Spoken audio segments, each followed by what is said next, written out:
જય શ્રી કૃષ્ણ. સર્વ વૈષ્ણવોને મારા ભગવત સ્મરણ. શ્રી વલ્લભાધીશ કી જય. શ્રી ગુસાઈજી પરમ દયાલ કી જય. પુષ્ટિ સત્સંગ ચેનલમાં આપ સર્વ વૈષ્ણવજનોનું હાર્દિક સ્વાગત છે. તો વૈષ્ણવો, આજે હોરી દંડારોપણની આપ સર્વને ખૂબ ખૂબ મંગલ બધાઈ.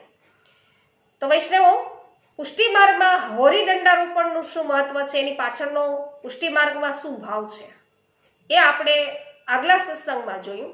સાથે સાથે તેમાં આપણે આજથીને વિશેષ સેવાક્રમની અંદર શું ફેરફારો થાય છે એ પણ જોયું.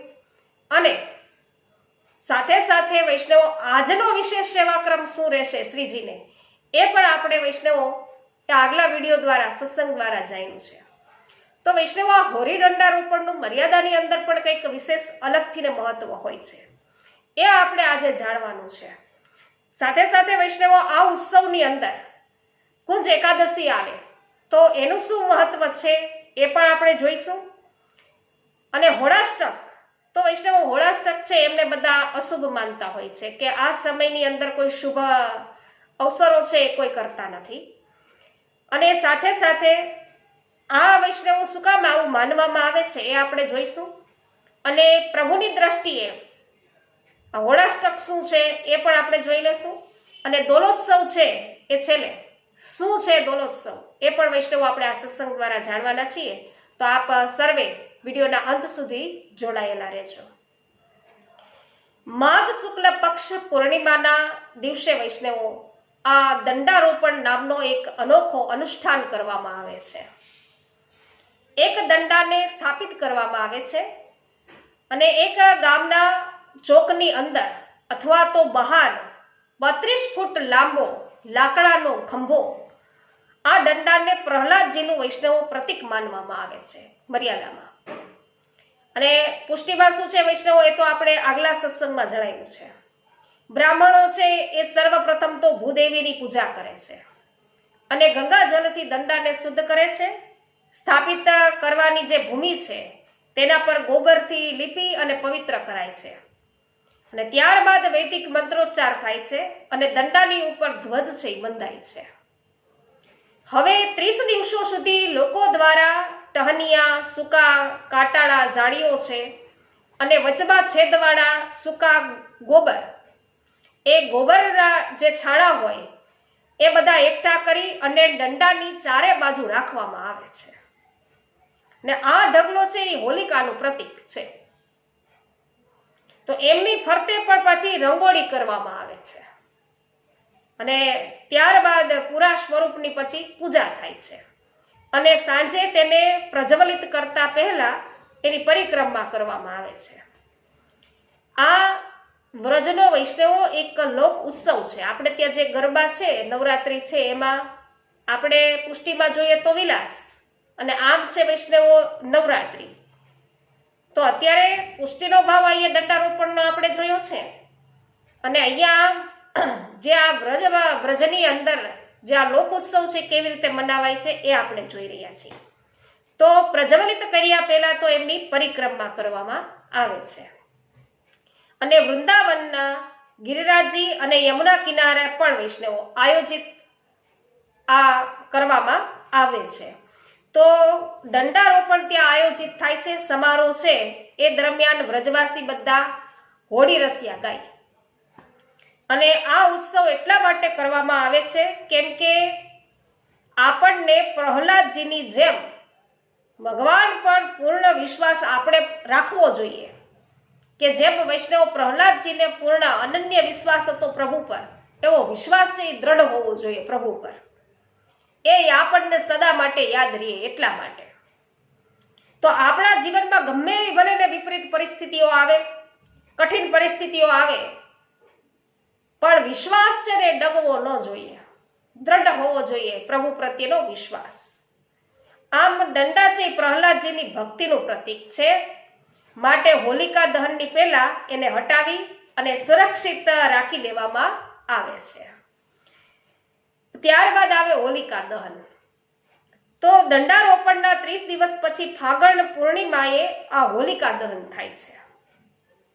બ્રહ્માજીએ હોલિકાને વરદાન આપ્યું હતું કે જો એ વરદાનનો આ ઉપયોગ છે ને એ કોઈ સારા કાર્ય અર્થે કરે તો અગ્નિ એને કોઈ પણ પ્રકારની હાનિ પહોંચાડી ન શકે.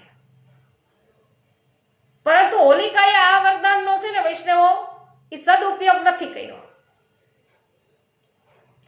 એ તો કોઈકને મારવા માટે ઉપયોગ કર્યો. તો વિષ્ણુજીના ભક્ત છે પ્રહલાદજીને એને નષ્ટ કરવા માટે એને કર્યો અને પરિણામે પોતાના પ્રાણ હોલિકાએ ખોયા.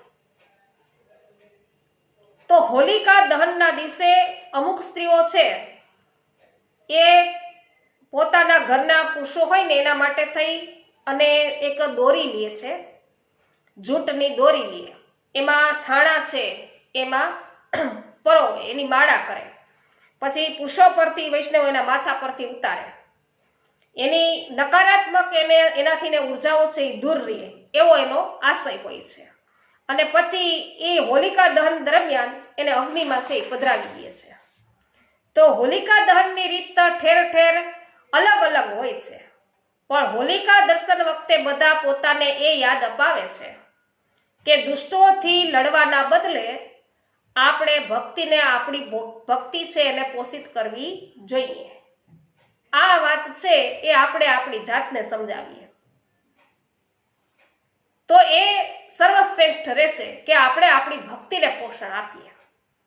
કેમ કે એક સર્વોચ્ચ શક્તિ તો વૈષ્ણવો ઓલરેડી વિદ્યમાન છે અને દરેક સમયે સર્વ પ્રકારે સર્વ કઈ છે એ આપણો જીવનની અંદર સર્વ કઈ છે ઉદ્ધાર કરવા માટે ઉચિત જ બધું કાર્ય કરે છે.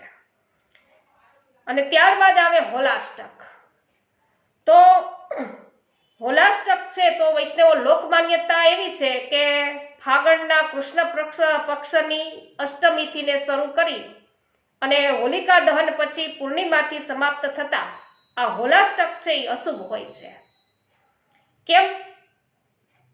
તો ઘણાનું એવું કહેવાનું થાય છે કે ભાઈ હિરણ્યકશ્યપુએ આ 8 દિવસોમાં છે ને એ પ્રહલાદજીને મારવા માટે સર્વ કાંઈ સંભવ એવા પ્રયાસો છે એ બધાય કર્યા હતા. અને અમુકનું એવું કહેવું છે કે શિવજીએ આ અષ્ટમીના કામદેવને અસ્થિ કળશમાં છે એ પરિવર્તિત કરી દે છે કામદેવને, અને એ પછી આખા બ્રહ્માંડમાં શોક વ્યાપી જાય છે, શોકનો માહોલ થઈ જાય છે. અને રતિ આ દિવસો દરમિયાન ગહન તપસ્યા કરે છે, કામદેવના પત્ની રતિ. અને હોળીના દિવસે શિવજી રતિને એવું જણાવે છે કે ભાઈ કામદેવ છે ને પ્રદ્યુમનના સ્વરૂપે, પ્રદ્યુમનના રૂપમાં પૂર્વજન્મમાં તમને છે પ્રાપ્ત થશે, એટલે કે એ પ્રદ્યુમન રૂપે પૂર્વજન્મ લેશે. માટે હોળી પર રંગોની છે પછી બોછાર સાથે કામદેવના પૂર્વજન્મનો ઉત્સવ છે મનાવાય છે. પરંતુ વિદ્વાનોનું એવું કહેવું છે કે હોળીના 8 દિવસ પહેલા સૂર્ય, બુધ, શુક્ર, બૃહસ્પતિ, શનિ અને ચંદ્રમા જેવા ગ્રહો બધા ઉગ્ર થઈ જાય છે કે અને બ્રહ્માંડમાં નકારાત્મક ઉર્જા ઉત્પન્ન કરે છે. તો એટલા માટે આ સમયને અશુભ કે માનવામાં આવે છે. તો કૃષ્ણ હોલાષ્ટક અને પુષ્ટિમાન એ હવે આપણે જરાક બધાને સાથે મેળવીને જોઈ લઈએ. તો હા વૈષ્ણવો, આજે વાત કરી બધી એ સાંસારિક જગતમાં આપણને હોળાષ્ટકને આપણે બધા અશુભ માનતા આવીશું, પરંતુ કૃષ્ણ પ્રભુના લોકમાં એવી કોઈ ધારણાઓ છે એનું કોઈ મહત્વ નથી હોતું. શ્રી કૃષ્ણ પોતાની અસંખ્ય લીલાઓના માધ્યમથી આપણને એવું બતાવે છે કે આપણે આવા સમયનો સામનો કેવી રીતે કરી શકાય. હોળાષ્ટક દરમિયાન કૃષ્ણ પોતાની હોળી ખેલ લીલામાં રત રહે છે. તો પ્રભુ ગોપી ગ્વાલો ગામના ચોક પર એકત્રિત થાય છે. ગોપ અને ગ્વાલ અલગ અલગ દલ બધા બનાવે. તો એક બાજુ છે ગોપીઓનું અને એક બાજુ ગ્વાલ અને પ્રભુ. તો આમ અલગ દલ બનાવે અને એકબીજાના દલની વસ્તુઓને પેલા છીનવી લેવા માટેના પણ પ્રયત્ન કરે. તો ગોપીઓ શું કરે? ખાસ કરી અને પ્રભુની વેણુજીને છીનવા માટે પ્રયત્ન કરે, પરંતુ કૃષ્ણ અને એને વેણુજીને પોતાની કમરમાં વૈષ્ણવો કસીને બાંધી દે છે. અને જ્યારે એને જૂટવાનો પ્રયાસ કરે બધા ગોપીજનો, ત્યારે ચતુરાઈથી ને વૈષ્ણવો પ્રભુ છે એ ગોપીજનોથી બચી જાય છે. અને હોળી ખેલ દરમિયાન કૃષ્ણ એટલા બધા વૈષ્ણવો આનંદ પ્રગટ કરે, પ્રભુ એટલો બધો આનંદ પ્રગટ કરે છે કે વ્રજવાસી કૃષ્ણની દિવ્યતાને ભૂલી જાય છે, કે પ્રભુ છે એ ભૂલી જાય છે અને પોતાના સખા પ્રભુને માની લે છે. એટલે કે વૈષ્ણવો આ કિશોર લીલાનો સખા ભાવનો આ હોળી ખેલનો ભાવ છે. ગોપ અને ગોપી છે એ પોતાની બધી સાંસ્કૃતિક રૂઢિઓ છે, રિવાજો છે એને ત્યાગી દે છે અને ખેલમાં પ્રભુને ગારી આપે છે. અને હોળી પછી વ્રજવાસી કૃષ્ણ અને રાધાજીને ઝૂલા પર છે બિરાજમાન કરે છે. અને તે બધા એ વાતને વૈષ્ણવો સુનિશ્ચિત કરી લે છે, એ વાતને દ્રઢ કરી લે છે કે કૃષ્ણ પોતાની પ્રિય એવી રાધાજી એમના રાધા નિકુંજમાં પૂર્ણતઃ પોતાની નિગુણ લીલામાં હવે લીન રહીએ. તો આજે પણ વૈષ્ણવો વ્રજમાં હોળાષ્ટકથી લઈ અને ડોલોત્સવ સુધી આ આનંદમય ઉત્સવ થાય છે. વ્રજવાસીઓ છે ને એ તો હોળાષ્ટકના પહેલા 3 દિવસોમાં લઠમાર હોલી છે એ ખેલે. તો લઠમાર હોલી છે એ મનાવાય.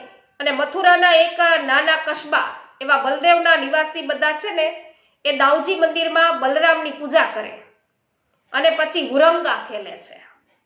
દૂર દૂરથી લોકો વૈષ્ણવો છે ને આ લઠમાર હોળી અને હુરંગા છે એના દર્શન કરવા આવે. તો આ વ્રજનો આ ઉત્સવ છે.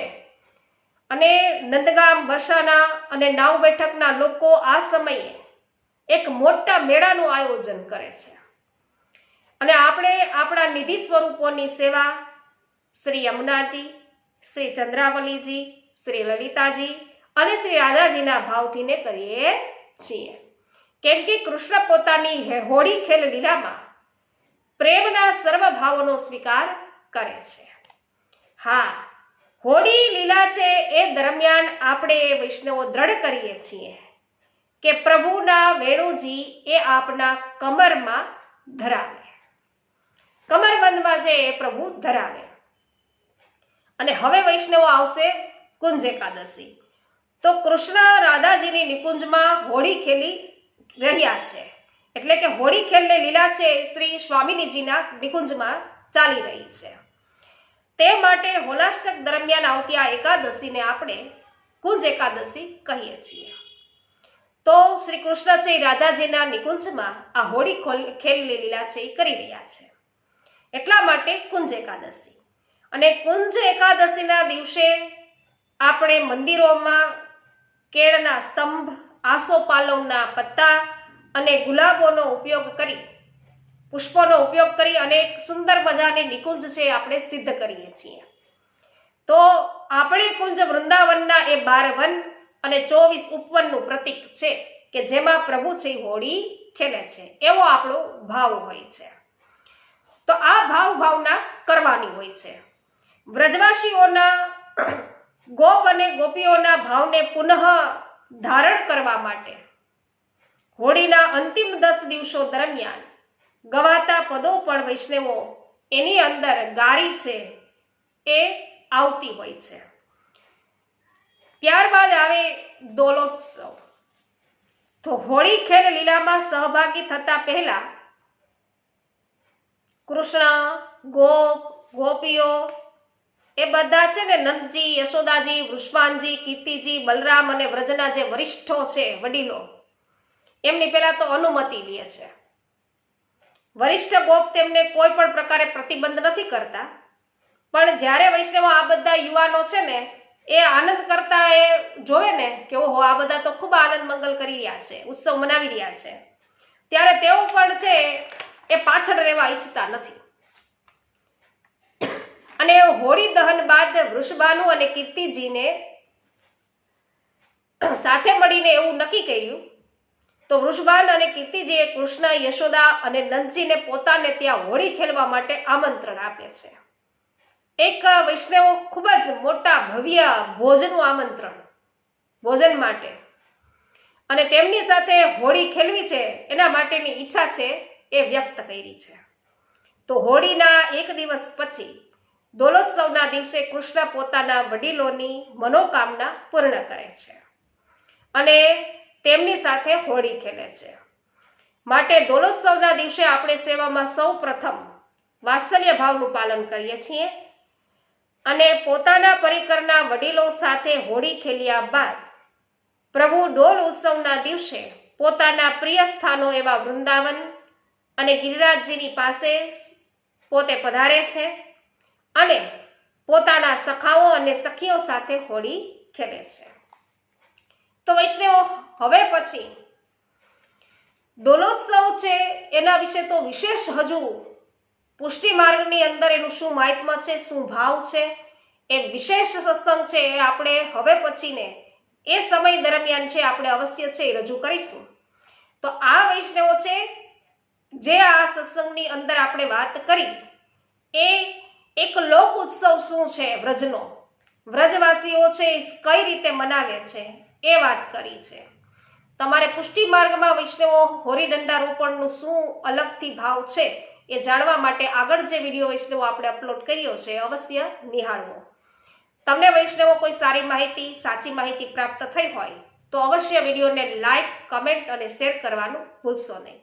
સાથે સાથે પુષ્ટિ ભક્તિ માર્ગ એટલે કે તમારે પુષ્ટિ માર્ગીય સત્સંગો વૈષ્ણવ અવિરતપણે જો સાંભળવા હોય, જેમ કે વૈષ્ણવ વાર્તા પ્રસંગો, 84 વૈષ્ણવોની વાર્તા, 252 વૈષ્ણવોની વાર્તા, ઉકાહતાની વાર્તા, સાથે સાથે 16 ગ્રંથો, વલ્લભ આખ્યાન તેમજ વૈષ્ણવ શ્રીમદ ભાગવત, તો અવશ્ય વૈષ્ણવો આપણે રાત્રિના 9:30 વાગ્યે લાઈવ ભગવદ વાર્તા કરીએ છીએ. એનો આપ પુષ્ટિ સત્સંગ ચેનલને સબસ્ક્રાઇબ કરી અને લાભ લઈ શકશો.